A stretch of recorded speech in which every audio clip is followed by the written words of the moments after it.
존경하는 국민 여러분, 더불어민주당 대통령 후보 이재명입니다. 대한민국의 명운을 가를 21대 대선이 어느덧 9일 앞으로 다가왔습니다. 공식 선거 운동 전 과거 대선 후보가 가지 않던 지역부터 경청 투어를 시작했습니다. 전국 방방 곳곳을 다니며 정말로 많은 국민 여러분을 만나 뵈었습니다. 광장을 물들인 아름다운 오색 빛깔 응원봉처럼 다양한 목소리들이 있었습니다. 하지만 결국 우리 국민들의 마음은 하나였습니다. 파괴된 경제와 민생을 살려달라. 국민이 피땀으로 일군 민주주의를 다시 일으켜달라. 무너진 대한민국의 위상을 바로 세워달라. 이 모든 일들을 위해서 꼭 이겨달라. 간절한 외침들이었습니다.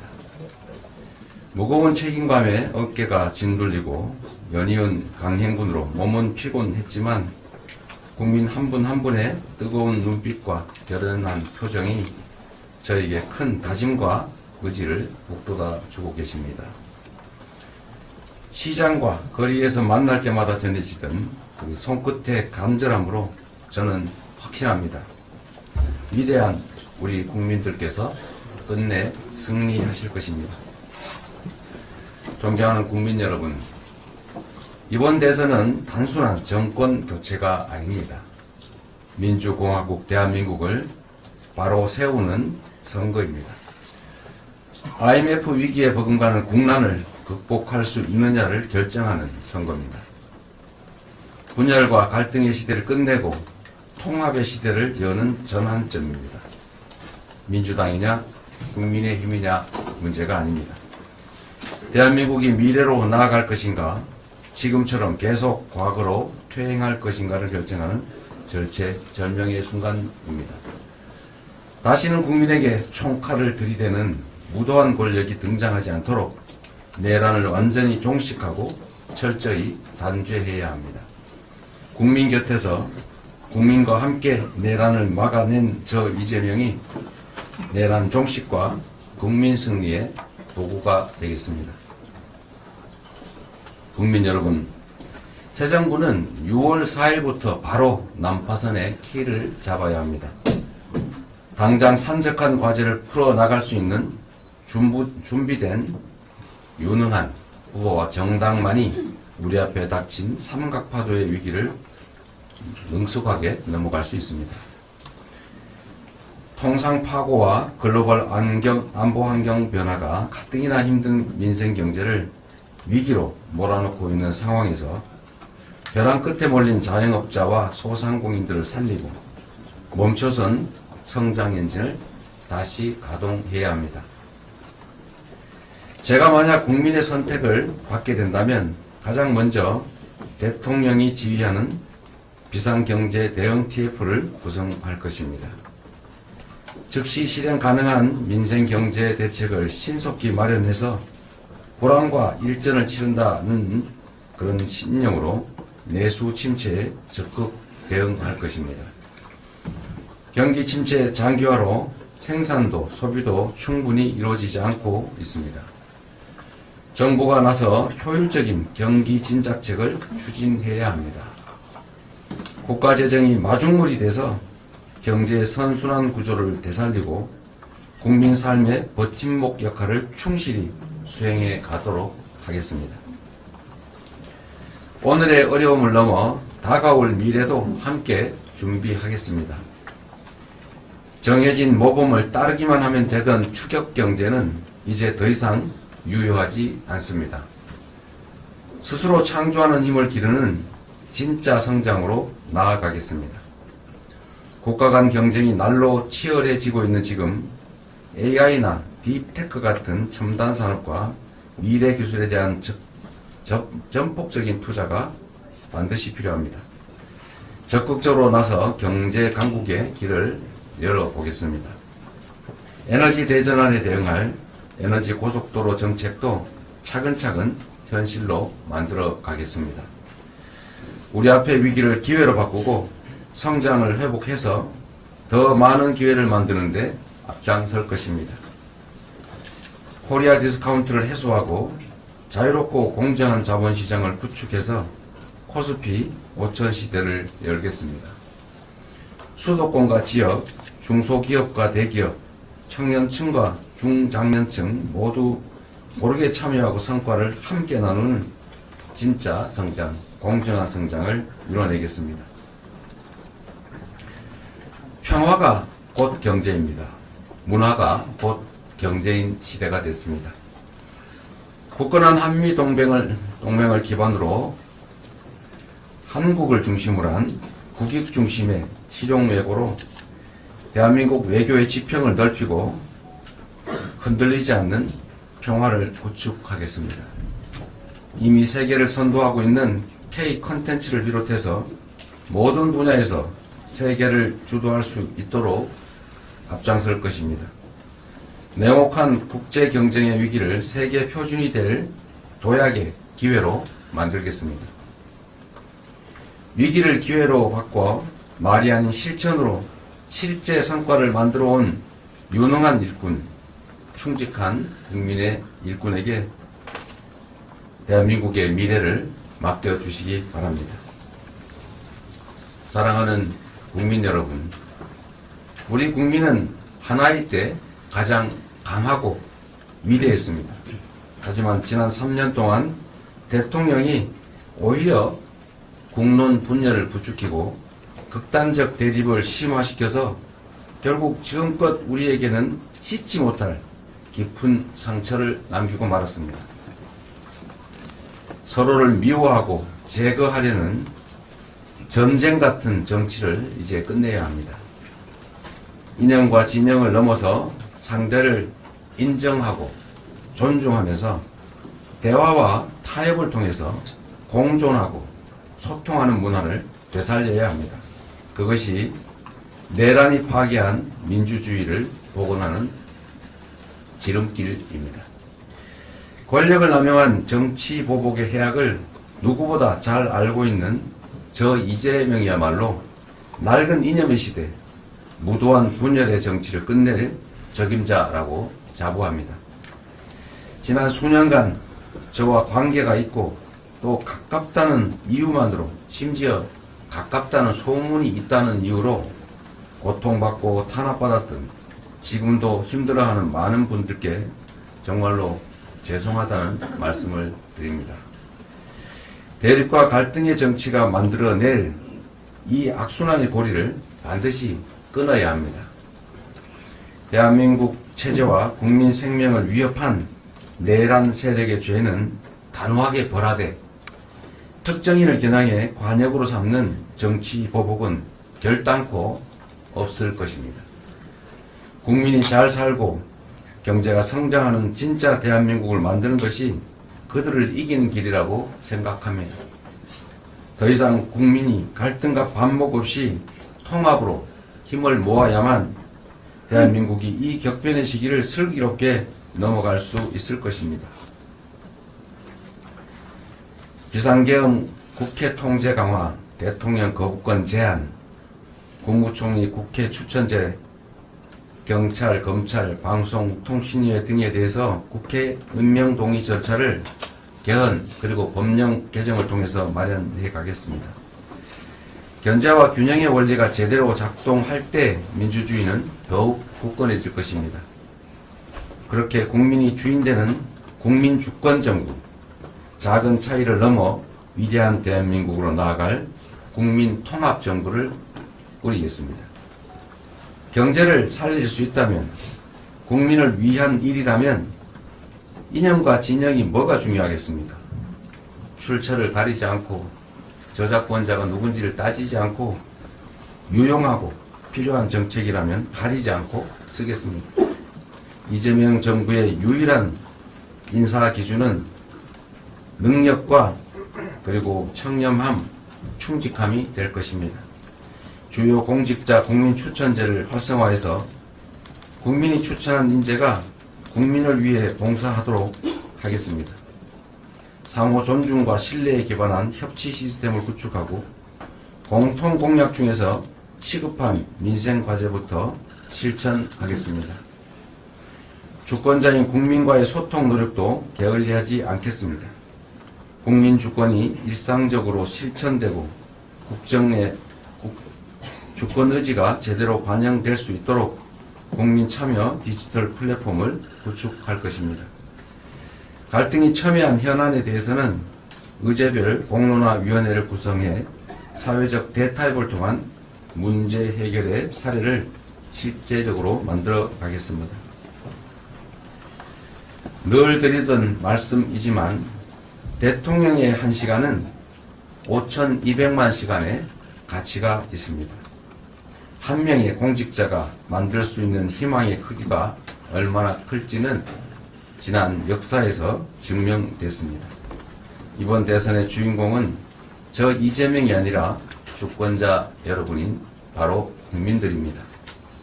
정치는 정치인이 하는 것처럼 보여도 결국 국민, 바로 여러분이 하는 것이기 때문입니다.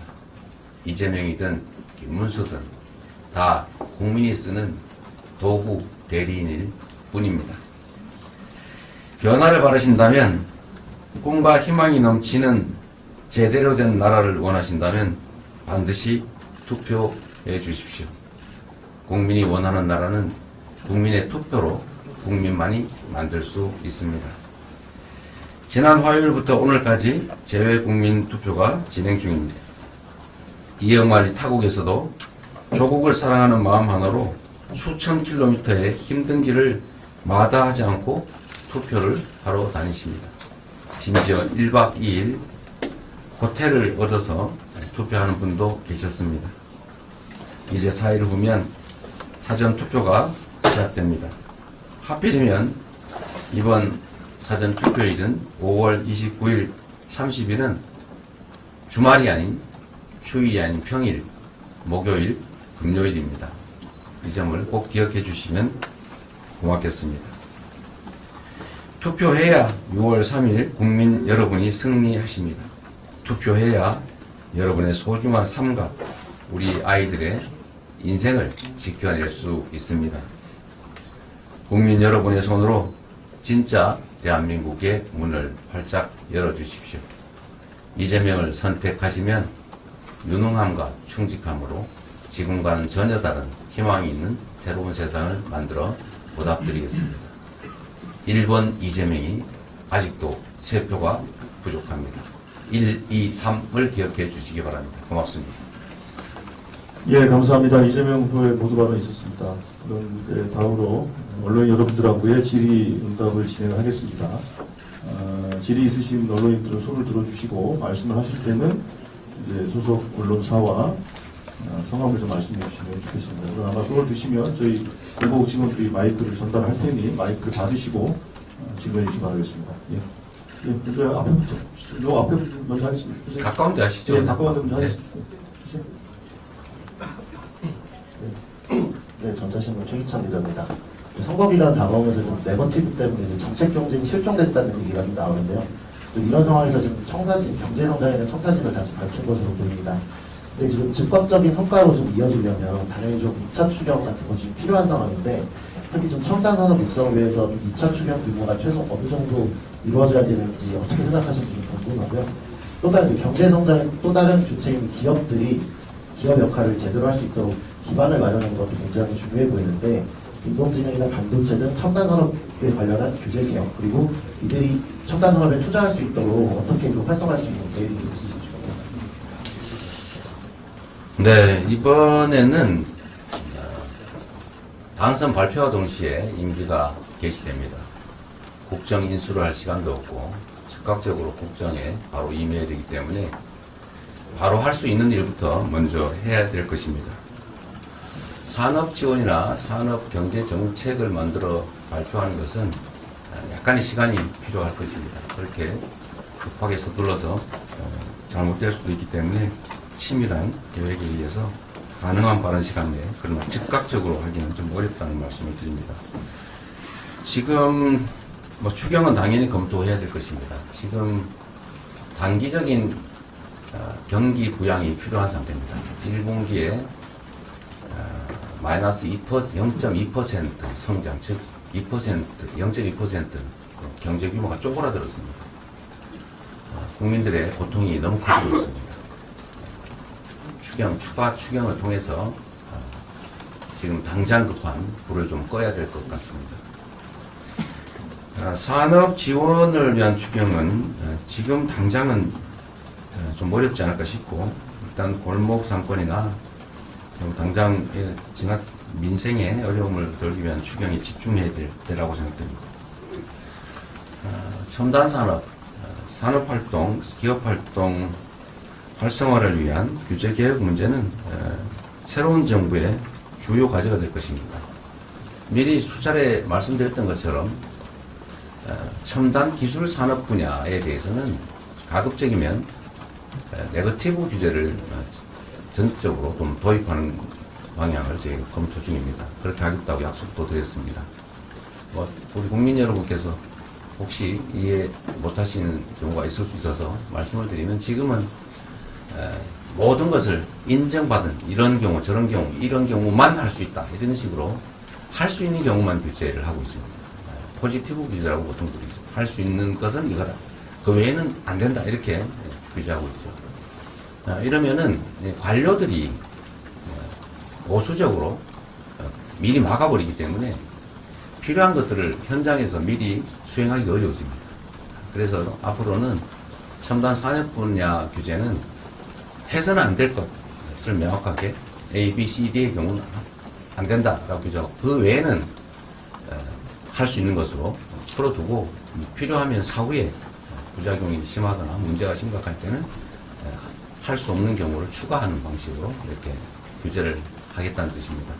이걸 네거티브 규제라고 보통 부르는데, 첨단 산업 분야는 우리 예측할 수 없는 부분이 많고, 특히 국제 경쟁이 치열하기 때문에 다른 나라보다 더 많은 규제를 한다든지, 특히 AI 분야가 좀 그런 경향이 생겼는데, 미리 규제를 한다든지, 더 많은 규제를 한다든지, 또는 예단을 가지고 미리 규제를 한다든지, 다 허가받고 해라, 승인받고 해라, 이렇게 하면 문제가 생길 것 같아서 네거티브 규제로 전환하는 것을 검토 중입니다. 그 외에도 행정 편의를 위한 규제가 너무 많아서, 행정 편의를 위한 이제 공직자들의 관리 편의, 관리상 편의를 위해서 불필요한, 하지 않아도 돼, 꼭 필요하지 않은 그런 규제들을 많이 가지고 있습니다. 이런 규제들은 철폐하거나 아니면 최소화하거나 하는 방향으로 확실하게 신속하게 추진하도록 하겠습니다. 규제 개혁을 담당하는 별도의 기구를 만들어서 운영할 계획을 가지고 있습니다. 네. 예, 다음. 예, 바로 앞으로 넘어가십시오. 앞에 하세요. 앞에 예. 네, 안녕하세요. 저는 경향신문의 박하연 기자입니다. 민주당은 중도 보수라면서 이제 매연 확장에 적극 시도해 오셨는데요. 최근 일부 여론조사에서 이제 중도층 지지율이 하락했습니다. 그 이유는 무엇이라고 보시는지, 남은 기간 어떻게 반등을 이뤄내실 계획인지 궁금합니다. 그리고 두 번째로 또 질문 드리고 싶은 것은, 이재명 정부의 유일한 인사 기준은 능력과 청렴함, 충직함이 될 거라고 하셨는데, 인사 기준에서 지역과 성별 안배 등도 중요하게 고려하실지 궁금합니다. 네, 지금 여론의 흐름이 일종의 진폭이 있다라는 점은 선거 때 되면 언제나 있는 일이죠. 그러나 저는 우리 국민들께서 내란 세력 또는 내란 옹호 세력을 다시 선택하지는 않을 것으로 확신합니다. 대한민국이 최고 규범인 헌정 질서를 파기하고 국민에게 총구를 들이댄 그 내란 세력, 또 내란 수계와 단절하겠냐는 질문에 답을 하지 못하는, 극우 세력과 단절하겠냐는 질문에도 답을 못하는 그런 후보를 선택해서 다시 이 나라를 혼란 속으로, 불안정 속으로 밀어넣지는 않을 것이다. 헌정 파괴 세력을 다시 선택하지는 않을 것이다. 라는 기대를, 확신을 가지고 있습니다. 저희가 설명을 좀 더 잘 드려야 되겠죠. 중도 보수로의 외연 확장은 지금 멈췄느냐 이렇게 말씀하시는데, 그게 아마 제가 기본사회 정책을 발표를 하니까 그럼 되돌아갔다고 또 일부에서 공세적으로 억지 주장을 하는 바람에 뭐 그런 것들이 약간씩 영향을 미칠 수 있을 것 같습니다. 또는 중대재해법 또는 노동 현장을 중시하는 뭐 그런 입장들이 나가니까 다시 되돌아갔나 뭐 이런 생각을 하거나 또는 뭐 그렇다고 이제 억지 주장을 하는 그런 쪽들이 있어서 약간의 영향이 있어 보입니다. 제가 분명히 말씀드리는 것은 우리 현 시대의 대한민국의 핵심 과제는 먹고 사는 문제를 해결하는 것입니다. 그리고 파괴된 헌정 질서를 회복하는 것입니다.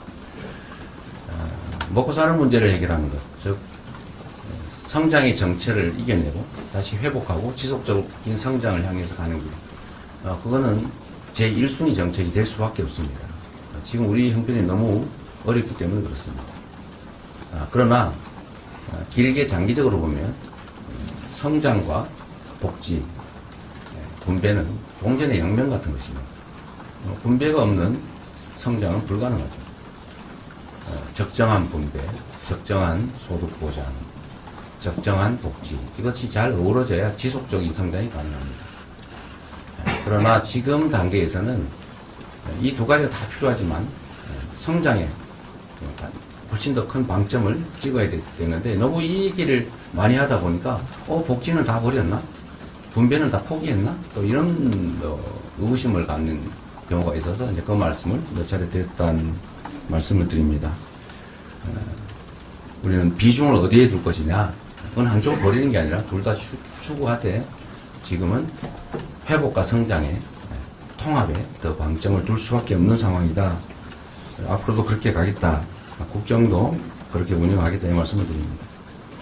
인사와 관련해서는 첫 번째 것은 가장 중요한 게 충직함이라고 생각해요.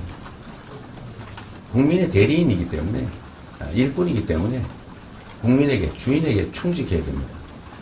능력이 있더라도 그 능력을 가지고 사적 이익을 도모하거나 권력을 남용하거나 이러면 그건 결코 바람직하지가 않죠. 그래서 가장 중요한 기준은 국민에 대한 충직함이고 둘째는 유능해야 되겠죠. 능력이 없는데 충직하기만 하면 되겠습니까? 유능해야 된다. 그리고 비슷한 조건이라면 이제 균형을 맞춰야 되겠죠.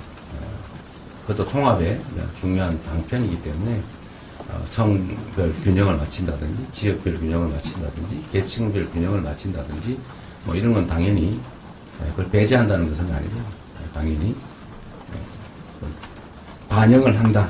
우선순위로 따진다면 충직함과 유능함이 먼저다. 그런 말씀을 드립니다. 예, 감사합니다. 먼저 그럼 요 앞에 한 분 하시고 그다음 저 뒤에 안 보이는 쪽이 있으니까 일단 그 공공지원 좀 해주시고요. 요 앞에 물 좀 주세요.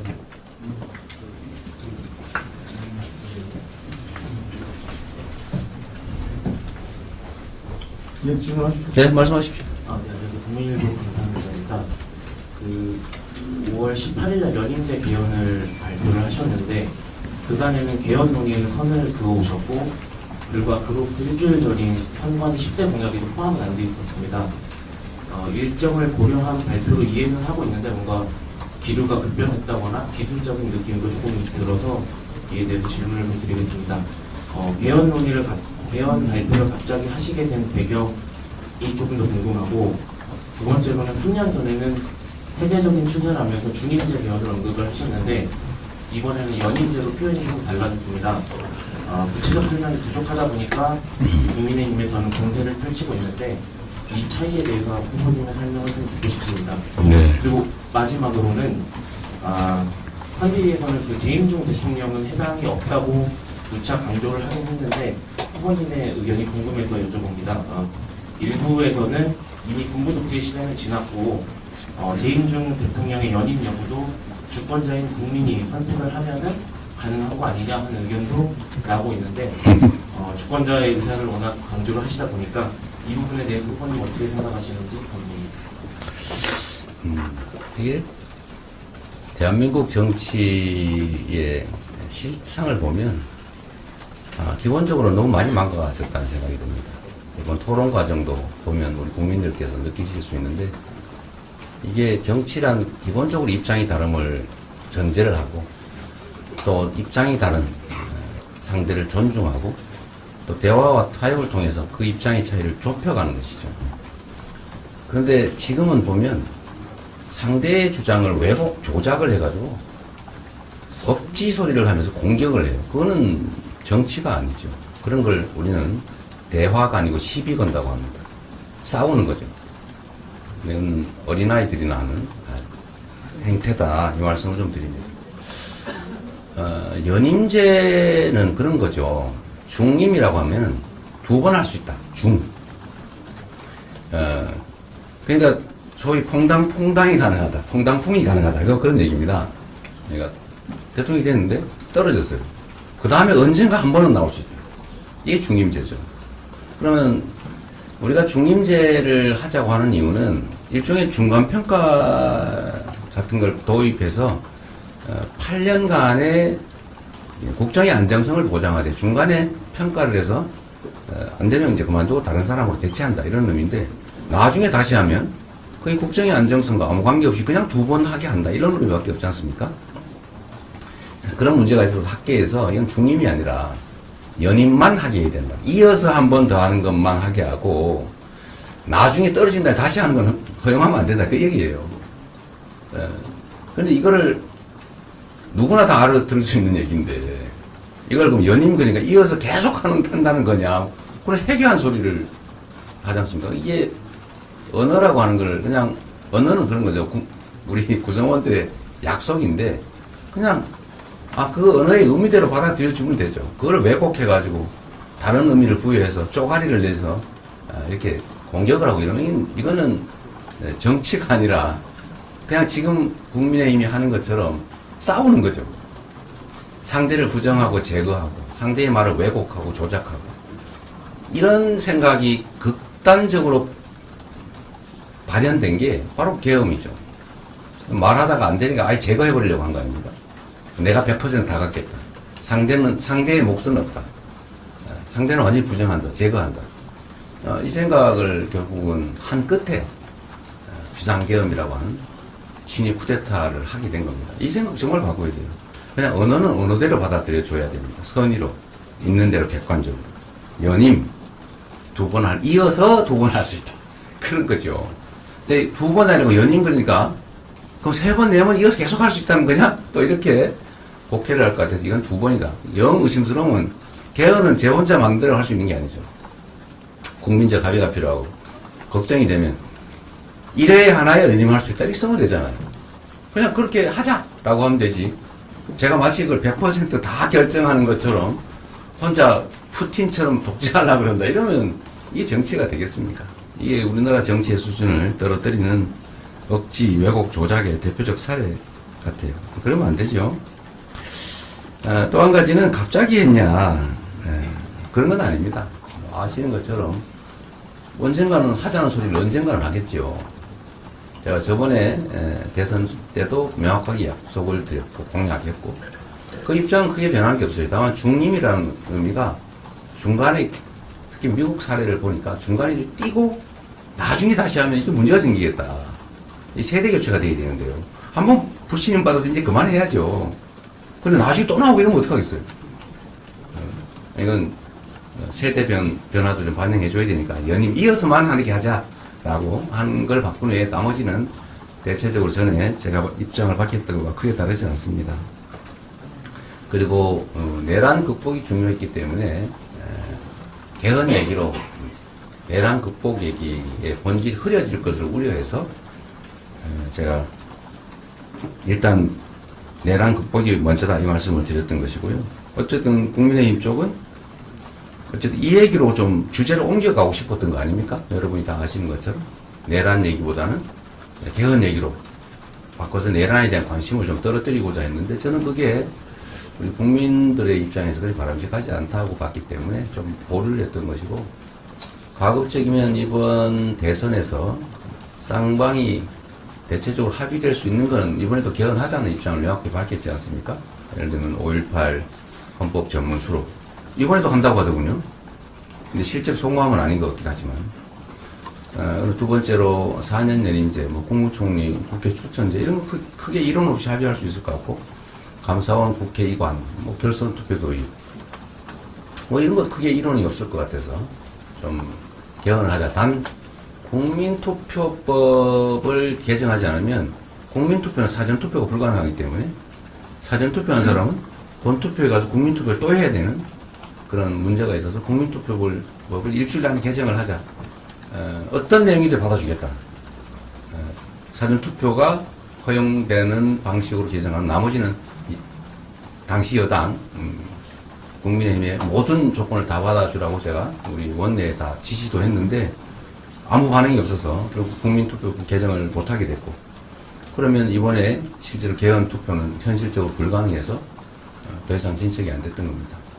그리고 계속 얘기가 되지만 제가 말씀드렸던 것처럼 그 다음 가능한 대안은 대선 후보가 모두 개헌안을 공약하고 그 공약을 당선되는 사람이 국민이 인정해 준 거니까 그에 맞추어서 개헌하자라고 제안했기 때문에 공약의 일환으로 좀 늦긴 했지만 이렇게 발표하게 됐다는 말씀을 드립니다. 재임 중 대통령은 적용이 없다. 헌법에 써져 있잖아요. 그 써져 있는 대로 읽으면 되죠. 그게 예를 들면 이론적으로는 그런 논란이 있긴 한 것 같아요. 헌법을 개정하면 그 조항조차도 국민이 바꾼다는 뜻이기 때문에 그게 그 개정 당시에 국민의 뜻이라면 그 개정된 헌법에 따르는 게 국민주권주의에 더 맞다. 그 왜냐하면 과거의 국민들이 현재 국민들의 의사를 제약하는 측면이 있는데 국민의 의사는 현재 국민들의 의사여야 하는 거죠.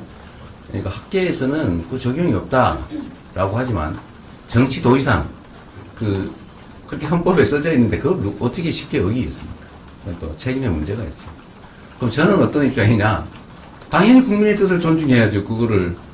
그러나 저는 이 개헌 당시에 대통령이 헌법 개정을 해서 그 개정된 헌법에 따라서 추가의 어떤 혜택을 받겠다는 걸 우리 국민들이 쉽게 용인하지 않을 거라고 봅니다. 그렇게 쉬운 일이겠어요?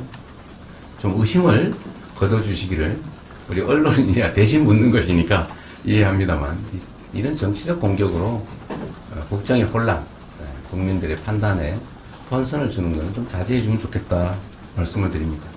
이번 선거 유난히 그런 경우가 많은 것 같아요. 네. 예. 다음 질문.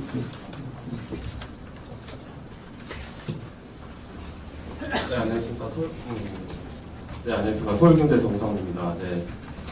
즉시 실행 가능한 인생 대책에 대해서 말씀하셨는데, 그동안 말씀하신 걸 보면 지역화폐에 다른 제한이 있을지도 대단히 궁금하고요. 그리고 이번에도 그렇고 흔들리지 않는 평화 얘기를 말씀하셨는데, 지금껏 후보님께서 대북 정책에 대해서 특별하게 말씀하신 건 없는 것 같거든요. 혹시 그런 것에 대한 부상도 궁금합니다. 대북 정책에 대해서 제가 말하지 않은 것이 아니라 끊임없이 똑같은 얘기를 반복해 오고 있죠. 똑같은 얘기를 자꾸 반복하면 안 좋아하실 것 같아서 그랬다는 말씀을 드리고, 지금 좀 전에 타임즈하고 인터뷰를 하고 왔는데 이 문제에 대해서 관심이 많더군요. 대북 정책, 제가 유세 때는 많이 말씀드리고 있어요, 지금. 못 보신 것 같은데,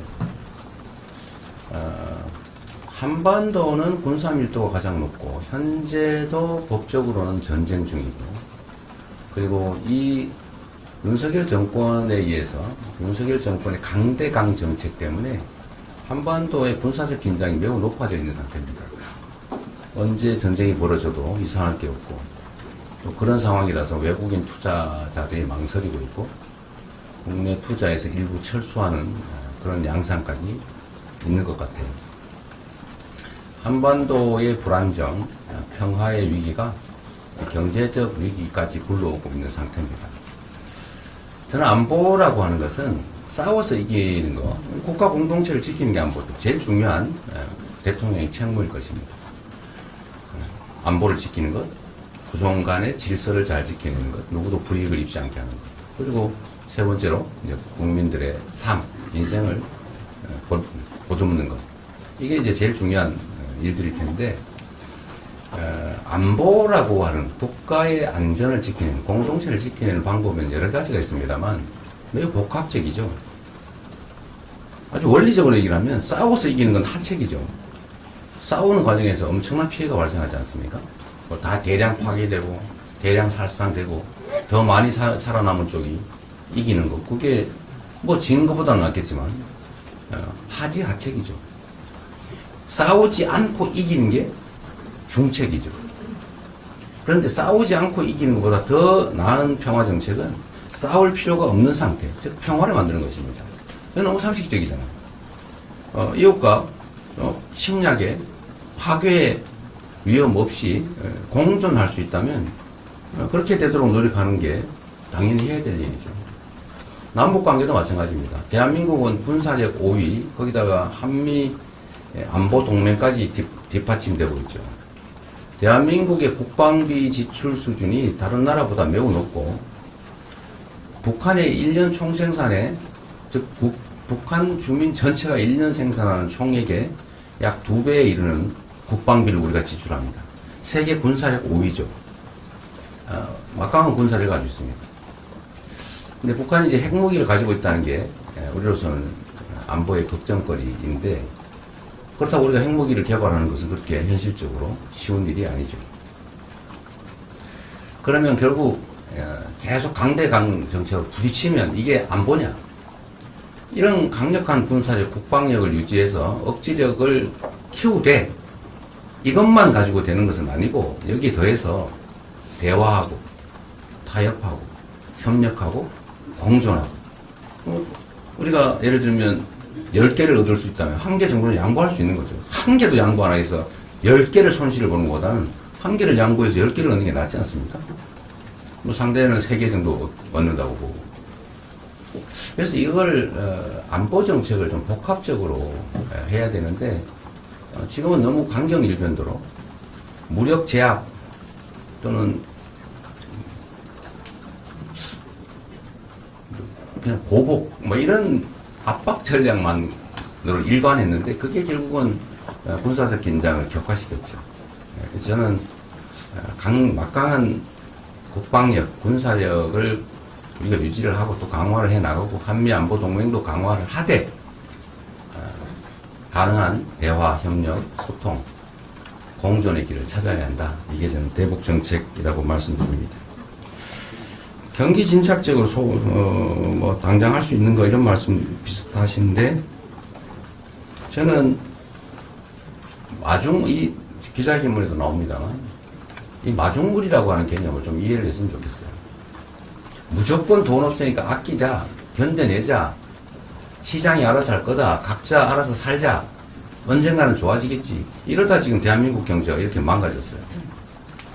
우리가 교과서에서 맨날 본 것처럼 뉴딜 정책, 대공황이 오니까 정부가 나서서 불필요한, 당시로서는 당장 필요하지 않은 댐도 만들고, 그 일자리 만들어서 그 적자 아닙니까? 그 댐 만들어서 뭐 어디다 쓰게요? 그 불황이. 그러나 댐도 만들어서 일자리도 만들고, 음식물도 제공하고, 그때는 안 했거든요, 그전에는. 노조에 대해서 힘도 강화해줘서 노동자들과 사용자의 힘의 균형을 맞춰주고, 그 임금이 좀 오르고, 또 소득세도 더 많이 걷어서 재정 지출도 늘리고, 이렇게 해서 미국 경제가 살아나지 않습니까? 물론 뭐 그 위에 전쟁에 참전을 하면서 더 많은 이익을 보긴 했지만, 이건 기본이죠. 경기 호황에는 정부가 경기 조절을 위해서 일정한 노력을 한다. 그거 당연하죠. 경기 불황 때는 경기를 부양하기 위해서 일정한 노력을 해야 되는데 안 하잖아요. 가만히 있어요. 세수 없으니까 지출할 게 없다. 그러면서 세금은 또 깎아줘요. 안 깎아줘도 되는 초대기업 이런 데를 막 깎아줍니다. 근데 이 재정이 부족하다 그러면서 이 국민의힘 후보, 김문수 후보 제안을 보면 또 세금을 부자를 또 깎아준대요. 상속세도 깎고, 근로소득세도 깎고, 뭐 법인세도 깎고, 하루 종일 깎기만 해요. 이러면 나라가 어떻게 됩니까? 이런 책임 무책임한 이런 걸 우리 국민들께서 좀 잘 살펴주시기 바랍니다. 지금은 100만 원을 투자하면 그냥 없어지는 게 아니고, 그 100만 원의 순환 속도가 엄청나게 빨라서 소위 소비 승수 효과. 지금은 돈이 없어서 못 쓰고 있지 않습니까? 들어오면 거의 다 쓸 거예요. 어쨌든 그 소비 승수 효과도 있고, 또 마중물 역할을 하기 때문에 정부의 재정 지출을 어떻게든지 늘려서 우리 시중 민생 경제를 뒷받침해 줘야 됩니다. 이건 정말 초보적인 경제 정책인데 뭐 어쩌다가 이렇게 되는지 모르겠어요. 그리고 특히 또 하나만 더 말씀을 드리면 경제산업 정책에 왜 자꾸 이념을 들이댑니까? 경제는 철저히 실용적이라 해야 돼요. 대통령이 재벌 회장들을 불러 모아놓고 투자 약정을 받더라도 돈이 되면 하는 거고 돈 안 되면 절대 안 합니다. 아버지가 부탁하고 우리 가족이 부탁해도 사업에서 돈 못 버는데 그걸 왜 하겠어요? 막 누가 뜯어말려도 돈이 되면 하는 게 기업이죠. 경제는 철저하게 실용적으로 접근해야 돼요. 그런데 이념의 잣대를 들이대면 안 됩니다. 무슨 거기다가 자꾸 이념적 색채를 씌워가지고 재생에너지 산업은 무슨 진영 정책인 것처럼 이렇게 주장하면 안 되죠. 재생에너지 정책, 원전도 마찬가지 아닙니까? 원전 필요하면 쓰는 거죠. 우리가 쓰지 말자고 안 하잖아요. 적정하게 섞어 쓰자. 에너지 믹스로 가자. 원전도, 화석연료도, 재생에너지도. 재생에너지 비중을 늘리자. 그게 새로운 산업으로 유망하지 않습니까? 일자리도 생길 거고, 재생에너지 생산하는 농어촌에 주민들의 소득도 늘어날 거고, 지금 에너지 부족으로 기업들이 해외로 탈출하는데, 특히 아리백에 대응하려면 재생에너지 정말로 많이 확충해야 돼요. 근데 여기 자꾸 이념의 색채를 뒤집어 씌워가지고 제한하려고 합니다. 정치인들이 그러면 안 되죠. 경제가 살 길을 찾아야지, 경제가 살 수 없도록 자꾸 한쪽으로 이념적으로 진영을 논리로 몰면 안 된다 말씀드립니다. 예, 그럼 안 보이는 쪽에 신청하시고 있는 것 같은데 마이크 좀 전달해 주시기 바랍니다.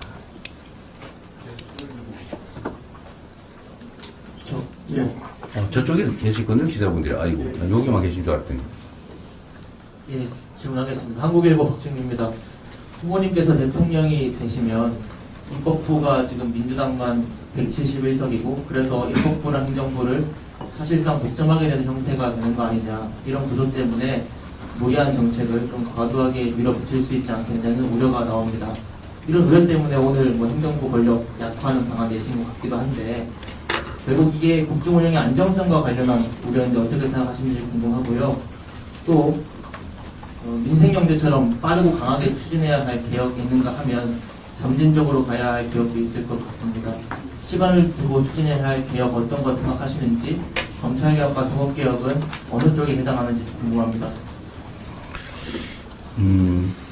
쉬운 질문부터 답을 드리면, 저는 행정 또는 국정 집행에서 명확하게 정한 원칙이 있어요. 저는 무슨 일을 하든 공무에 관한 한은 쉽고 간단한 일부터 빨리 최대한 많이 한다. 이게 제 입장이에요.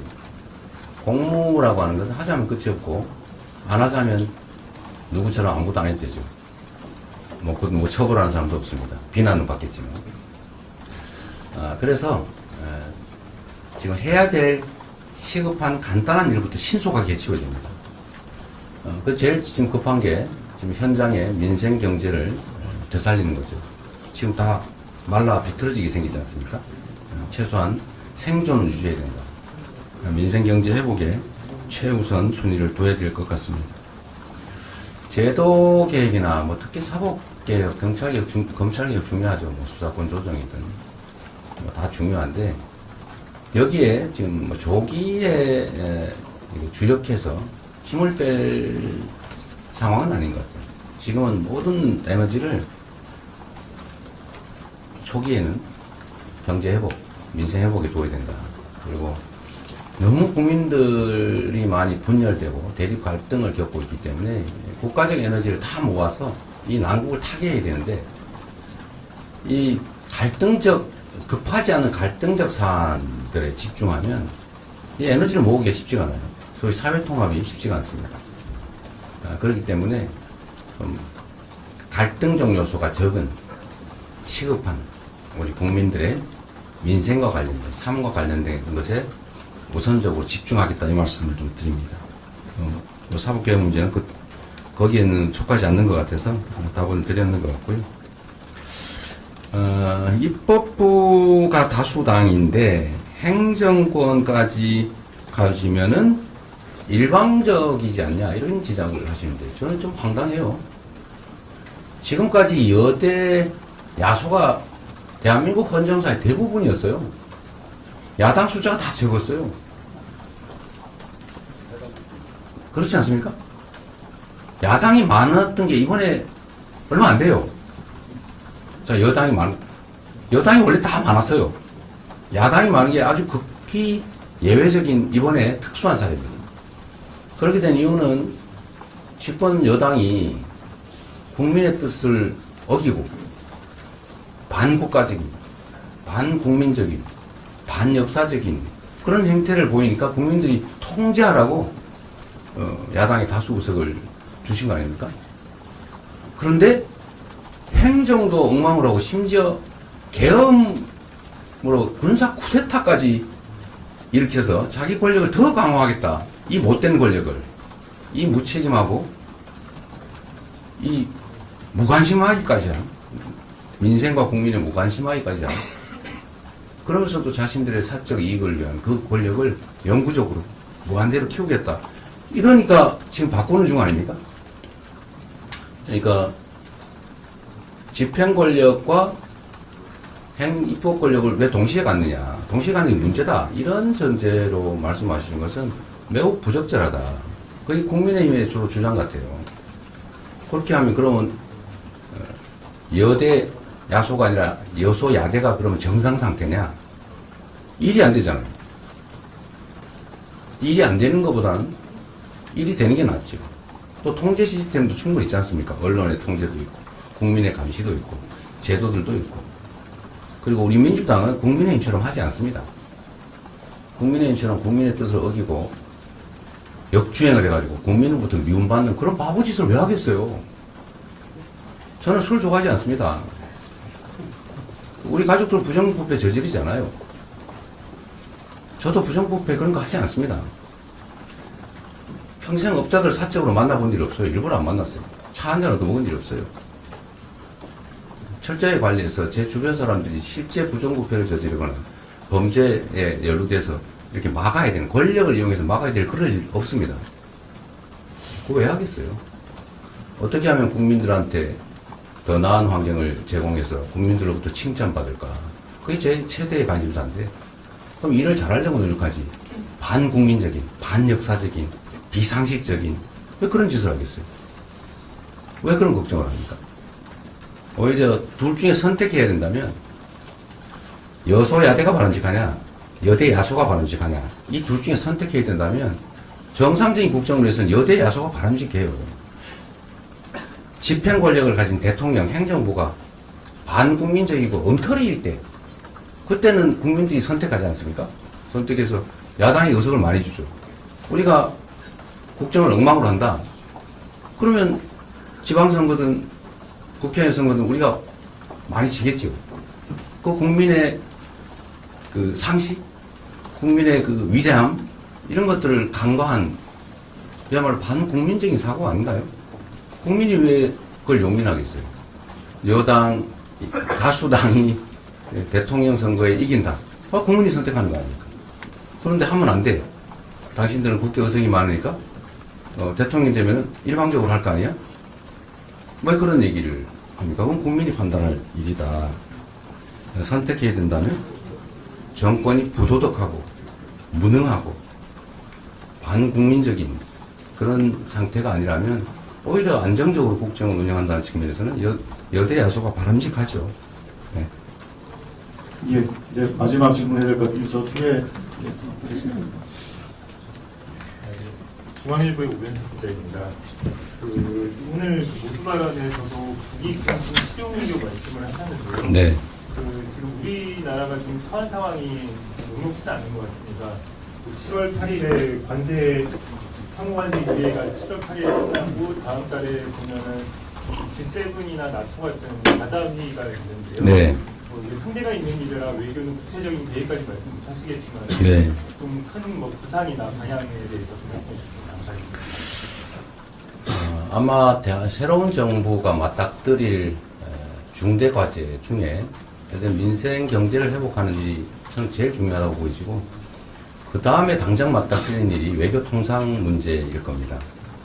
그 외교 통상 문제는 사실 경제 문제, 대한민국 안보 문제와 직결되어 있죠. 나토나 G7에 참석할지는 G7은 아직 정부의 초청이 오지 않은 상태 같고, 뭐 지금 고민할 일은 아닌 것 같고.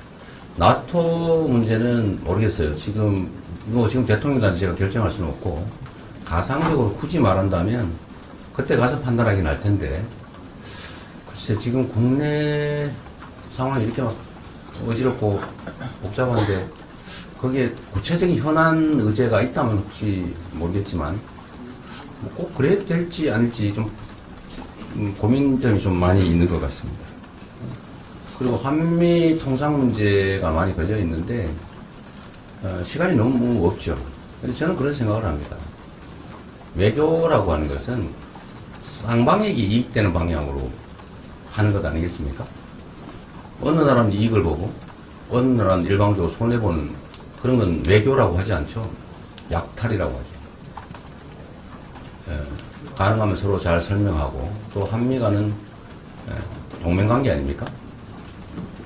서로 존중하고 공정성의 원칙, 신뢰의 원칙 위에 호혜, 쌍방이 모두 도움되는 길을 합리적으로 찾아가는 과정이 꼭 필요하겠다. 또 시간도 너무 일방이 정한 거기 선에 반드시 구애되어야 되느냐 라는 점도 다시 재고 좀 할 필요가 있지 않을까 생각합니다. 좀 더 하십시오. 어차피 저도 말씀드릴 기회가 필요하니까요. 네. 요새 제가 언론들하고 인터뷰도 좀 많이 못해서 네. 방송 언론 출연도 못하지 않습니까? 후보님 안녕하세요. 파이낸셜 뉴스 김정입니다. 후보님이 예상하신 보수 진영 단일화 전망에 대해서 궁금한데요. 네. 전망이 여전히 유효한지 궁금하고요. 그리고 만약에 저쪽에서 단일화를 하게 된다면 캠프 차원에서 어떤 대응을 하실 예정인지 듣고 싶습니다. 저는 뭐 토론에서도 말씀드렸는데 내란 단일화를 할 거라고 예측합니다. 결국 개혁신당도 국민의힘에 아류고 국민의힘은 여러분이 보시는 것처럼 내란 행위에 대해서 선을 긋지 않고 있습니다. 오히려 계엄 해제에 반대했고 탄핵에 반대했고 내란 수계의 복귀에 나름 최선을 다했죠. 그리고 지금 내란당이라고 불릴 수밖에 없는 국민의힘의 후보 매우 극우적 행태를 보여왔지 않습니까? 정광훈 목사하고 몰려서 눈물을 흘려가면서 극도의 극우적 행태를 보여왔고 제가 방송에서 물어봤던 것처럼 내란 수계와의 단절, 극우 세력과의 단절에 대해서 답을 하지 않고 있습니다. 그리고 아시는 것처럼 일본 일제 침략 당시, 일제 강점기에 우리 한국인 대한제국민들이었죠, 당시로는. 대한제국 국민들의 국적이 일본이다. 이런 해괴한 소리를 하고 있지 않습니까? 결국 뉴라이트죠, 본성이. 그래서 우리는 원래 그때는 일본 국민이었기 때문에 해방이 아니라 건국이다. 이렇게 주장하는 거예요. 근데 이준석 후보도 결국 국민의힘의 대표를 했고, 밀려 나왔을 뿐이지, 본인이 스스로 나왔다고 보기 어렵습니다. 제가 보기엔. 결국은 다시 합쳐서 보수 정당에 주도권을 갖고 싶어 하는 것 같고, 이번 기회에 저는 다시 그 본색대로 단일화할 것으로 봅니다. 더군다나 큰 미끼도 있는 것 같아요. 당권을 준다든지, 또는 뭐 이길 경우에 총리 뭐 이런 얘기들도 있었다는 설도 있어요. 뭐 저도 가능성이 있다고 생각합니다. 그런 걸로 보면 이해관계가 맞아 떨어지고 또 여러 가지 측면들을 보면 뭐 색깔이 거의 비슷해요. 아까 말씀드린 것처럼 경제 문제를 매우 이념적으로 갈라치게 한다든지 어떤 정책들을 아무 데나 대고 친중으로 mon다든지 그런 측면들은 이 극단적 세력과의 생각이 관철되고 있는 거죠. 그런 점에서 보면 저는 아니라고 하지만 전에도 그랬던 것처럼 결국은 단일화 할 것이다. 그리고 우리는 당연히 단일화 될 것에 대비해서 대비하고 있습니다. 그리고 그 단일화에 대해서 과연 국민들이 어떤 평가를 할 것인지에 대해서는 뭐 여론조사 결과에도 일부 볼 수가 있는데 글쎄요, 그게 얼마나 시너지가 있는지 모르겠지만 정치적 이해관계를 따져보면 단일화하는 게 아마 그 두 쌍방에 모두 도움되는 것이어서 단일화할 가능성은 매우 높다, 거의 확실하다, 저는 그렇게 생각합니다. 네. 네, 그 마지막 질문을 좀 받아야 될 것 같습니다. 마지막 질문 저기 유시스. 네, 후보님 안녕하세요. 저 유시스 신재현입니다. 그 오늘 발언문에서 보면은 이제 정치보고 거의 끊겠다 이런 식으로 네. 주셨는데요. 그 후보님께서 말씀하시는 내란 세력은 어디까지가 내란 세력인지 궁금하고요. 그리고 특정인을 겨냥한 정치보복은 없을 거다 이렇게 말씀을 해주셨는데 그 특정인은 또 누구 연대기로 말씀하신 건지 뭐 예를 들어 조이대 특검 이런 거는 가동하지 않겠다 이런 뜻으로 받아들여도 되는 건지 좀 묻겠습니다. 조이대 대부분장은 정치하신 분이 아니잖아요. 내란 세력을 어디까지 단죄한 내란 행위의 형사범죄 주요 범죄 공모자 뭐 거기에 해당되지 않겠어요? 예를 들면 아직도 그 내란의 진상은 제대로 규명되지 않고 있는데 지금 수개는 확인됐는데 지금 주요 임무 종사자들 몇몇만 지금 재판받고 있지만 그 외에도 저는 관련자들이 주요 임무를 수행한 관련자들이 상당히 많다고 보여져요. 밝혀지지 않고 있는 거죠. 또 내란 그러니까 계엄을 정당화하기 위해서 외환해제 상대 적국에게 뭐 군사적 이익을 제공한다든지 좀 침공을 도발을 유도한다든지 이런 것도 좀 전혀 밝혀지지 않았죠. 그런 주요 임무 핵심 당사자에 대한 단죄 처벌이 필요하다라는 그런 말씀을 드린 것이고 그렇다고 뭐 거기에 동원된 뭐 일선 지휘관 뭐 군인 이런 사람들은 오히려 그 내란의 비협조, 태업을 해서 오히려 내란을 막은 공모자들이기 때문에 거기까지는 확대할 일은 아닌 것 같아요. 그러니까 일방적 명령에 의해서 공무원으로서 지휘 명령에 복종할 의무에 따라서 단순하게 참여한 뭐 지시에 따른 뭐 그런 것까지 우리가 다 문제 삼겠다는 취지는 아닙니다. 주요 공범들, 주요 관련자들을 형사법에 따라서 수사하고 처벌한다 이 말씀을 드린 것이고요. 정치보복 얘기를 자꾸 하는데 이게 이제 아는 만큼 보이는 거죠. 그래서 부처 눈에는 부처가 보인다고 하지 않습니까? 그것처럼 그런 생각을 가진 사람은 그런 의심을 해요. 그런데 저는 그런 생각을 갖지 않고 있어요.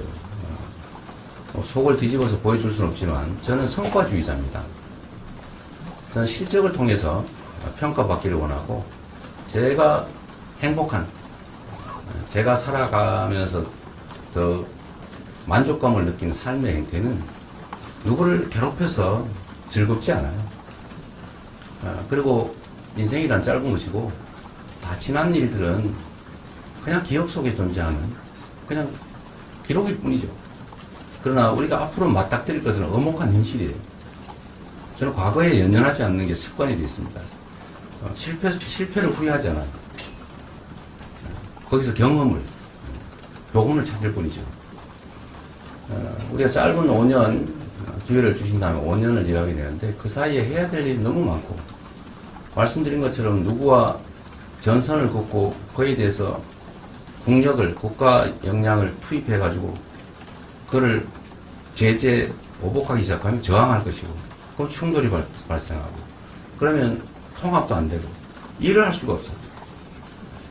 그 당면한 일만 하기에도 너무 시간이 부족하고 성과를 내기가 만만치 않은데 그런 제 입장에서는 그 불필요한 그냥 감정에 불과한 미래에 아무런 도움도 되지 않는 오히려 해가 돼 보복은 보복을 부리지 않습니까? 그런 것들 저로서는 합리적으로 보면 할 이유가 없는 거죠. 성과를 내서 국민들에게 칭찬받고 훌륭한 리더로 제가 성남 시민들에게 잊혀지지 않는 시장으로 지금도 기억되고 사람들이 그리워하는 것처럼 저는 그런 대통령으로 남는 게 제 주요 목표예요. 유치하게 너 옛날에 이랬지, 당신들 이랬지, 당신도 한번 당해봐, 이럴 정도로 저는 졸렬하지 않습니다. 졸렬한 사람이 그런 졸렬한 생각을 하는 거죠. 제가 그런 졸렬한 생각을 했으면 지금까지 살아남아 있지 못합니다. 그 정서적으로 어떻게 그걸 견뎌내겠어요?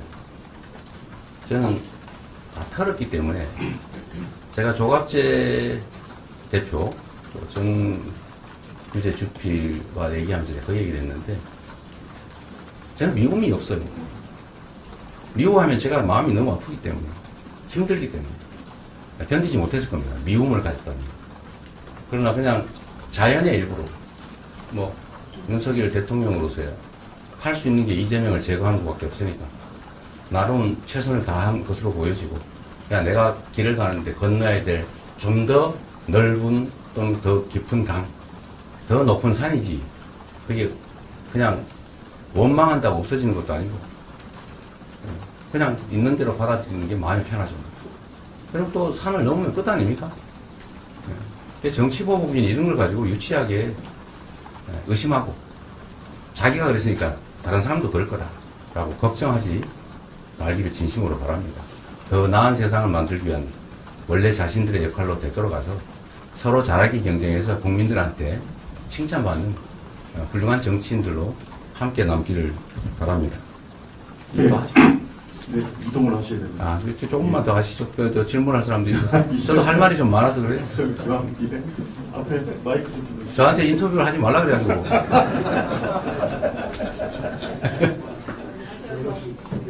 채널의 이재민 기자입니다. 네. 그 민주당에서 변호사 자격 50년이 비법부인 대법관 임명할 수 네. 있는 개정 추진하고 있는데 네. 일반 반대 목소리도 나오는 걸로 알고 네. 있습니다. 그래서 일반인 충원은 하지 않고 수업 증언을 그대로 진행하시는 건지 알고 싶습니다. 저번에 대법원에서 국민들이 상식적으로 납득하지 못할 상황을 만들었기 때문에 이 문제에 대해서 뭔가 근본적인 대책이 필요하다는 국민 여론이 있는 건 사실이죠. 그러나 말씀드린 것처럼 이건 장기 과제인 것이고 지금 당장 그 문제에 우리가 매달릴 만큼 여유롭지가 못합니다. 이게 또 다른 국론 분열과 갈등을 부르겠죠. 그래서 제가 명확하게 이 선거 캠프에도 지시를 내린 게 이제 사법 문제에 대해서는 더 이상 논란을 하지 마라. 지금은 일단 단기적으로 선거 문제도 있지만 지금 민생 문제나 더 급한 일이 훨씬 더 많다. 역량이 거의 다 분산되는 거 바람직하지 않으니 이제 더 이상 언급하지 말라고 제가 선대위에 명확하게 지시했지 않습니까? 그래도 계속 또 누군가 개별 입법을 또 내요. 그 의원들이 자기 신념에 따라 개별 입법 내지 마 이렇게 지금 지시하진 않았으니까 누가 또 입법을 낸 거를 그 전에 냈는지 그 후에 냈는지 모르겠지만 그건 뭐 의원들 개인적으로 자기 신념에 따라서 독립된 헌법기관이니까 낼 수 있지 않습니까? 그러나 그건 당의 입장은 아니죠. 그런데 또 그런 오해를 불러서 대법관을 비법조인 대법관을 확 늘리는 거냐. 그래서 제가 그래서 공식적으로 입장을 한번 낸 거예요. 그건 당의 입장도 아니고 지금 그런 거는 할 때가 아니다. 그리고 저도 법조인이지만 비법률과 이게 대법관의 문호를 개방하는 문제는 그렇게 쉽게 얘기할 수 있는 게 아니다. 저는 기본적으로는 지금 상태로 그렇게 결정하기 어렵다. 그래서 그 문제는 명확하게 얘기했고, 대법관 수를 늘리는 문제도 사실은 이건 법원 내에서도 대법관 당사자들 외에는 대체적으로 원하던 현안이에요. 그러나 지금 또 그게 잘못 정치적 논쟁거리가 되면 할 수 있는 일, 해야 될 일도 못하는 상황이 벌어질 수가 있다. 그러니까 지금은 그런 얘기 할 때가 아니다. 가 정확한 제 입장입니다. 네.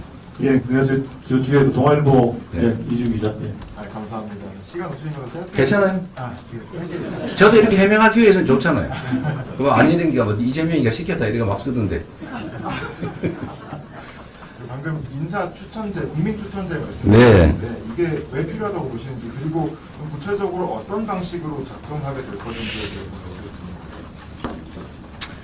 지금도 정부에 뭐 인재 데이터베이스인가가 있긴 있는데 제대로 관리가 안 되고 있더라고요. 그런데 사실 이해관계에 따라 친소관계에 따라 인사를 하면 그런 게 필요가 없죠. 그냥 뭐 이번 직전 정부가 했던 것처럼 정말로 그 노동부 장관을 그런 분을 임명을 한다더니 정말 반노동적인 사람을 노동부 장관에 전혀 친인권주의지 않은 사람이 인권위원장이에요. 전혀 독립적이지 않은 분에게 독립기념관을 이렇게 할 거라면 그것도 전혀 필요 없죠. 그러나 저는 말씀드린 것처럼 성과를 내는 게 저의 목표고, 저는 정치를 하는데 누구에게도 신세진 바가 없어요. 경제적으로든 정치적으로든. 저는 오로지 정말 국민과 소통하면서 국민의 힘 그러니까 이상하니까 국민의 저력으로 국민들의 지지를 받아서 여기까지 왔습니다. 국민들이 저한테 기대하는 바가 있죠. 저는 아무런 기득권도 배경도 없습니다. 근데 국민들이 기대하는 바는 더 나은 세상을 만들어달라, 더 깨끗한 정치해달라, 그거 아니겠습니까? 근데 결국은 대통령이 행정을 하는 게 아니에요. 대통령은 자기 손으로 하는 게 아니라 다 지시를 해서 누군가한테 맡겨서 합니다. 그래서 인사가 중요하죠. 고위직이든 하위직이든 결국 구급 공무원에 의해서 실제 일은 집행이 되죠. 근데 이 공무원들에 의해서 국정이 이루어지는데, 그 공무원들이 바른 생각으로 국민을 위해서 유능하게 성실하게 하면 국민들에게 칭찬받고 더 성과를 내겠죠. 그런데 무능하거나 무책임하거나 아니면 반국민적 시각을 가지고 있거나 이런 사람들 시켜놓으면 망치겠죠. 제가 인사를 할 때 그 누구에게도 빚을 지지 않기 때문에 소위 보건 인사를 할 이유가 없고, 저는 성과를 내서 국민들한테 인정받는 게 제 인생의 목표이기 때문에 아까 말씀드린 충직하고, 저한테 충직한 게 아니라 국민에게 충직하고, 유능하고, 그 다음에 청렴하고, 그리고 그런 사람들 중에는 남녀 성비도 좀 조정하고, 지역도 조정하고, 계층도 조정하고, 이렇게 해야 되는데, 제가 또는 제 주변의 참모들이 그걸 다 알 수가 없어요. 근데 저는 경험상으로 언제나 그 생각을 하죠. 국민의 집단지성이 정말로 유용하다고 생각합니다. 저는 가끔씩 제 인터넷, SNS에다가 공개적으로 말고 약간 범위를 제한해서 이렇게 의견을 물어볼 때가 많아요.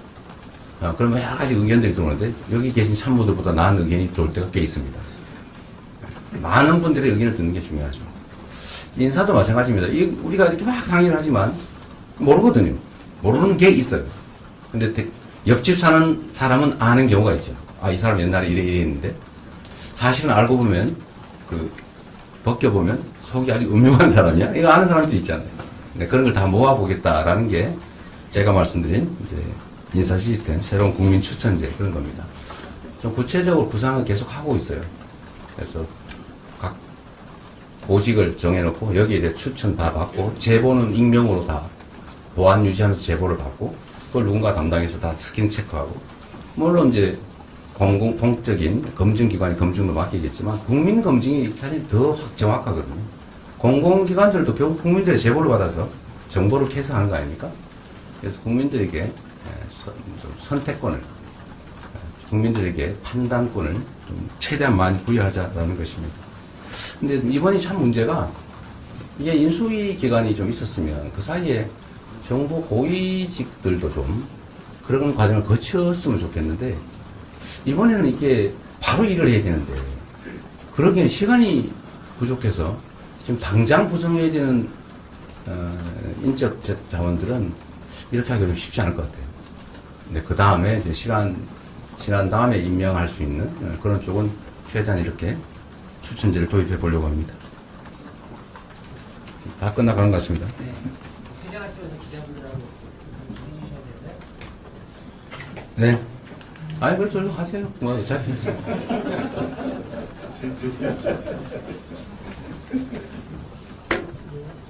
안녕하세요. 국민일보 김수영 기자입니다. 지난 대선 때 제시하신 언론개혁, 이번에는 얘기듣지 못한 것 같아서 관련 질문 두 개 드리고 싶은데요.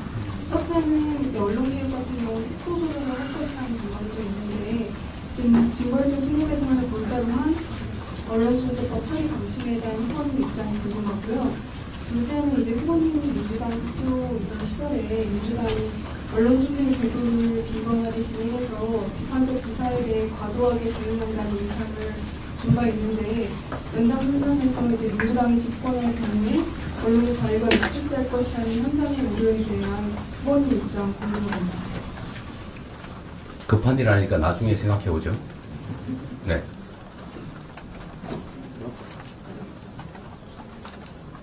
서울신문 박소영입니다. 아까 전에 안정적인 국정 운영을 위해서는 여대 야후가 오히려 바람직하다고 네, 중복된 질문 생략하도록 하겠습니다. 미안합니다. 모두 발언에서 권력과 경제 균형을 보장하기 위한 협치 시스템을 말씀하셔서 이 부분에 대해서 좀 구체적인 방안 궁금하고요. 그리고 한 가지 더 해서 배우자분이신 김혜경 여사님께서 저도 국민의힘에서 설명현 여사님이 좀 대외적으로 행보를 계속 하고 있으신데 김혜경 여사님께서는 대외적인 행보를 따로 안 하고 계셔서 이 공개 행보에 대해서 열흘 남은 기간 동안 공간 행보를 할 계획이 좀 있으신지 이 부분 두 가지 궁금합니다. 제 아내가 어떤 걸 하는지 저도 잘 모릅니다. 네, 제 아내의 판단에 따라서 잘할 테니까 저는 거기에 대해 언급은 안 하는 게 좋겠다는 생각이고요. 협치 시스템은 저는 우리 정치권이 정말 당황스러울 때가 꽤 있습니다. 분명히 전에는 A 정책을 하자고 주장을 해서 우리가 그럽시다 그러면 갑자기 태도를 바꿔서 그게 아니고 이러면서 거부를 해요. 그런 점들이 매우 안타까운데 예를 들면 대선 공통 공약 저희가 졌지만 그쪽에서 주장했고 우리도 주장했던 거 하자 했더니 협의조차가 안 돼요. 그거 아무것도 안 했죠. 총선 공통 공약 겹치는 거 많습니다. 이거 합시다 이렇게 얘기하면 답이 없어요. 집행권을 그쪽에 가지고 있으니까 말해놓고 그쪽은 이행할 의사가 없었거든요. 우리가 진심으로 하자고 진심을 가지고 제안했는데 공통 공약이니까 하자 이러면 거부해요. 안 해버려요. 그래서 우리는 그러지 말자. 그리고 가능하면 우리가 주장했고 좀 공약했고 또 야당이 대선 과정, 총선 과정 이렇게 공약하고 많을 거 아닙니까? 그거는 공통 공약이니까 그런 것은 신속하게 협의해서 처리하자. 이게 제일 큰 협치일 겁니다. 정책만큼 중요한 게 없죠. 대화도 많이 해야 될 테고요. 충돌을 좀 최소화하기 위해서 노력해야 될 겁니다. 네. 예, 이제 진짜 두 분만 하시죠. 예, 그럼 저 뒤에 저 안 보이셔서 유튜브로 후보님 얼굴 보고 있는데 저 쿠키뉴스 이승은 기자라고 안 보이시죠? 네, 말씀하세요. 네. 저는 비상경제 대응 TF 관련해 질문 드리려고 하는데요. 네. 후보님께서는 대통령이 직접 지휘하는 TF 구성하겠다고 발표하셨는데 네. 실질적으로 대통령이 직접 주재하시고 실무적 세부 조정까지 참여하시는 구상인지 궁금하고요. 또한 기재부, 산자부, 중기부 등 주요 경제부처들이 모두 참여하는 체계로 설계하실 계획인지도 말씀 부탁드립니다. 그리고 마지막으로 일반적으로 TF라고 하면은 한시적인 기구로 운영되는데 아까 후보님 말씀하셨던 것처럼 제일 급한 게 민생경제 대상인 거라고 하셨고 그래서 최소한 생존 유지가 될 정도는 해야 된다. 그럼 어느 정도의 기준을 두고 TF를 운영할 건지 TF 조직의 지속성과 성격에 대해서도 말씀 부탁드립니다. 태스크포스는 그야말로 태스크포스죠. 국가는 기본적인 정부 구조가 있잖아요. 그게 하나의 큰 시스템이에요. 대통령, 비서실, 총리, 그다음 장관들, 그 아래 각 부서들, 소속기관. 이게 유기적으로 잘 되게 조직이 되어 있습니다. 원래 통상적으로 그런 시스템이 이용하면 되죠. 그런데 지금은 너무 긴급한 사안들이기 때문에 너무 계단이 많으니까 해당되는 실무 또는 지휘자 그룹들을 모아서 좀 직접 챙겨야 되겠다고 생각을 합니다. 어느 정도의 급한 불을 끄면 그 다음부터는 통상 시스템에 의해서 안정적으로 국정을 운영해야죠. 맨날 대통령이 그거만 하고 있을 수는 없겠죠. 저는 원래 시장이든 도지사든 할 때 주요 현안들은 해당 최고 책임자 국장 또는 실장의 보고만 받는 게 아니라 과장, 팀장, 심지어 기한자까지 다 한꺼번에 불러 모아가지고 그런 식으로 빠르게 논의하고 결정하고 집행해서 사실은 짧은 시간에 성과를 많이 냈죠. 국정도 그렇게 신속하게 처리해야 될 사안들이 많고 그중에 특히 경제 문제, 당장의 민생 문제가 심각하기 때문에 제가 직접 챙겨서 일정 기간 필요한 만큼 유지하고 주요 현안들을 다 챙겨서 정리하고 나면 그 다음부터는 다시 일상적인 국정 시스템으로 돌아가면 될 거다. 그때까지는 직접 TF를 구성해서 운영하겠다 그 말씀입니다. 네. 네, 그러면은 요거까지 마시죠. 네. 한번 마저 하시고 이제 끝냅시다. 가능하면 기자회견 안에 있는 거 물으시면 훨씬 낫겠는데. 네, 말씀하십시오. 여기 오마이뉴스 보고입니다. 그 장애인 공약 관련해서 여쭤보고 싶은데요. 그 장애인 이동권이나 교육권 같은 것에 비해서 장애인 탈시설은 좀 논쟁이 첨예한 개념이기도 하고요. 그래서 대소득으로서 탈시설에 대한 구체적 입장이 무엇인지 궁금하고요. 이번 국회에는 탈시설 지원법이 아직 발의되기 전인데 이 장애인 거주시설 폐쇄 계획을 담은 탈시설 지원법을 임기 내에 추진할 생각이 있으신지 궁금합니다. 이게 이제 입장이 갈리잖아요. 장애인도 집단적 시설 내에서 수용하듯이 이렇게 하는 것 반인권적이다 이런 주장도 있고, 그렇기 때문에 가족에게 또 일상으로 돌아가서 좀 비용이 더 들더라도 그렇게 생활할 수 있게 해주는 게 필요하다 이런 입장이 있는 거지. 그게 이제 탈시설 주장하시는 거 아닙니까? 근데 또 한편으로 보면 그게 현실적으로 지금 당장 일률적으로 강제하는 게 가능하겠냐 반대하는 입장도 많고, 시설 유지 운영하시는 분들 입장에서는 좀 효율적으로 장애인들을 지원하는 것도 필요하죠. 또 상태에 따라 또 다르잖아요. 장애 상태에 따라서. 또 가족들이 원하지 않을 수도 있죠. 또 본인이 혼자 감당할 수 없는 경우도 있을 수 있고. 이게 아주 다양하고 상황들은 복합적이기 때문에 그렇게 일률적으로 일정 시점을 정해서 강제하기는 아직은 좀 이르지 않냐. 여전히 좀 이런 논의들이 계속되고 있는데 방향은 바람직한 방향으로 가되 그 일률적으로 조기에 강제하는 것은 섣부르다 이런 생각이 좀 듭니다. 네, 자 수고하셨습니다. 인사 마치겠습니다. 감사합니다.